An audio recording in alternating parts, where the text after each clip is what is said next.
Assalamualaikum warahmatullahi wabarakatuh. Hello everyone.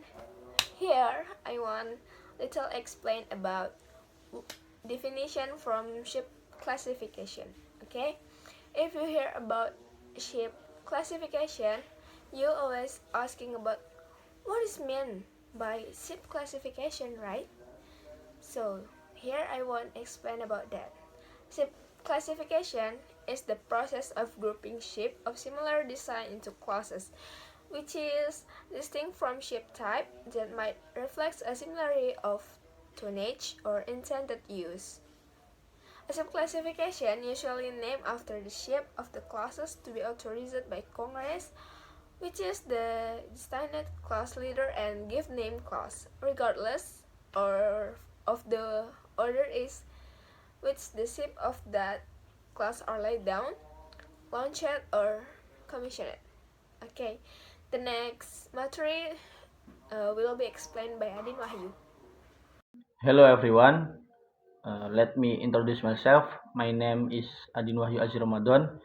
You can call me Wahyu. In here, I will explain about basics of classification.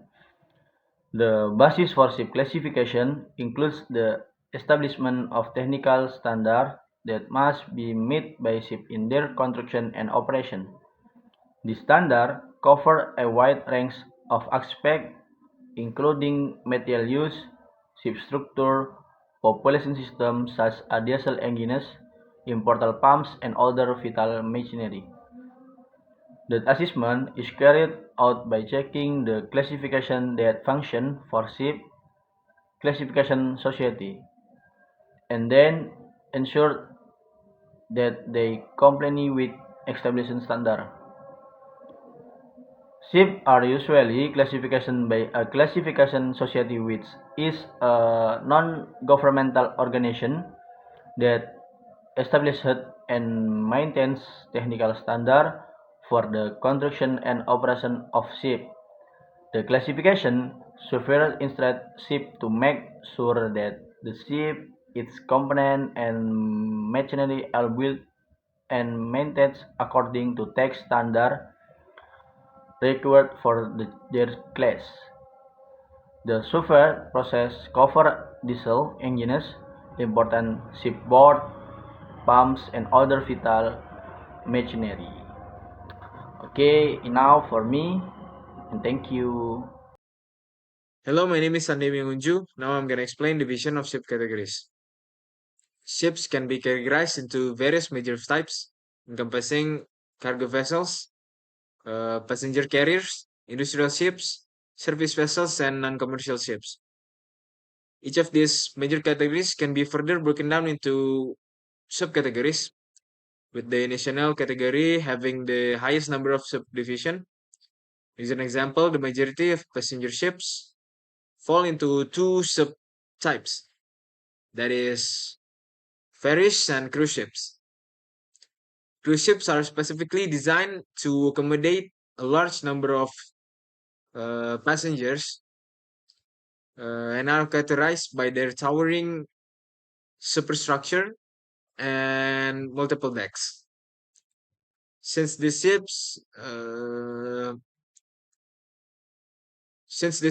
operate in warm sea region, they are typically painted in white to maintain a cooler temperature on board and reduce heat from the sun. Furthermore, cargo ships are very vital for transporting goods and material across the seas, playing a pivotal role in global trade and commerce. Passenger ships cater to the transportation of people, whether for leisure, tourism, or commuting purpose. Industrial ships are often specialized vessels for various industrial purpose, such as offshore drilling platforms or research vessels. Surface ships, on the other hand, provide a range of support function, including search and rescue missions, maintenance of maritime infrastructure. Non-commercial ships serves various of non-profit purposes, such as those employed for uh, research, humanitarian missions, or educational endeavors. This diverse classification system ensures that each type of ship is designed and operated according to its specific function and requirements. That's all. My explanation of division of ship categories. Next subject will be explained and presented by Boy. Thank you. Oke, perkenalkan, my name is Boy Raja Ritonang. Saya akan menjelaskan tentang the type of ship needed by each country and ship invested by the country. Oke, different countries have put their effort into different kinds of ship, and some have invested in almost all of them. The types of ships and the countries operating them are listed below. Oke, yang pertama yaitu adalah kapal frigate. Is in United States, ada di Amerika, Australia, Kanada, Cina, Kroatia, Denmark, Jerman, India, Iran, Italia, Malaysia, Myanmar, Netherlands, New Zealand, Norway, Pakistan, Philippines, Romania, Rusia, Singapore, South Africa, Spain, Turki, Taiwan, United Kingdom. Yang kedua itu ada kapal amfibi. Kapal amfibi itu ada di Amerika, Prancis, Rusia, Korea Utara, Spain, Australia, United Kingdom, di Inggris. Tiga itu ada kapal penghancur. It's in United States, United Kingdom, Italy, France, Kanada, India, China, Japan, South Korea, Rusia. Keempat itu ada kapal induk. It's in United States, India, Italy, China, Spain, France, Rusia, Brazil, Thailand. Keenam ada kapal tempur pesisir. It's in United States, itu ada di Inggris. Kapal cruiser, it's in United States, Rusia, Peru. Kapal corvette, it's in United States, Argentina, Bangladesh, Brazil, Bulgaria, China, Denmark, Germany, Egypt, India, dan yang lainnya. Masih banyak lagi. Oke, itu saja dari saya. Sekian dan terima kasih. Boleh dilanjutkan oleh Farul. International Ships Classification Society. In the Minister of Transportation Regulation number PM 61 of 2014, it is stated that certain type and size of Indonesian flange ships must be classified at the Classification Bureau.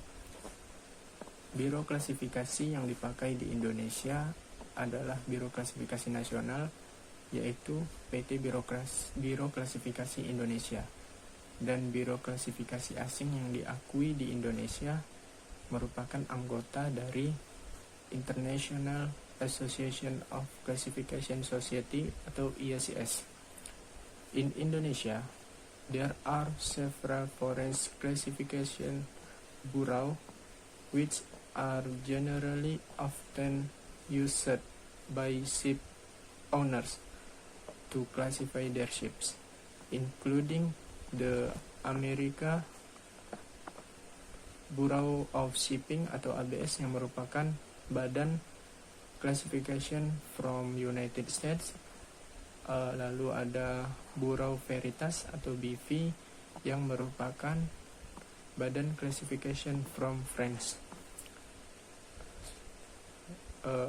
Ada juga Korean Register of Shipping atau KR yang merupakan badan classification from Korea. The Foreign Classification Bureau has branch office in several large cities in Indonesia. Thank you. Hello, I'm gonna explain what is Ship Classification Society. Ship Classification Society is an organization non-governmental. And then Classification Society set technically based on experience and research. Jadi berdasarkan pengalaman dan penelitian. Kemudian Ship Classification Society adalah pemeriksaan kapal atau inspection of ships. Jadi to make sure ship components and machinery according standard. Jadi agar apakah kapal itu dibuat berdasarkan standar atau tidak. Jadi tujuannya adalah purpose of this society is to ensure an acceptable degree of stability, safety, and environmental impact. Thank you. Okay, I will explain about a segment of Ship Classification Society. The Ship Classification Bureau has several activities, including 1. The Ship Classification Bureau supervises both the construction of new ships and ships currently in operation and provides certification of ships that have met the requirements of the Ship Classification Regulation, both in terms of construction and machinery and their equipment. 2. Apart from handling construction, machinery and material issues, the Ship Classification Bureau also has the authority to carry out statutory surveys with are carried out with aim of verifying the conformity of IMO atau juga bisa kita sebut International Maritime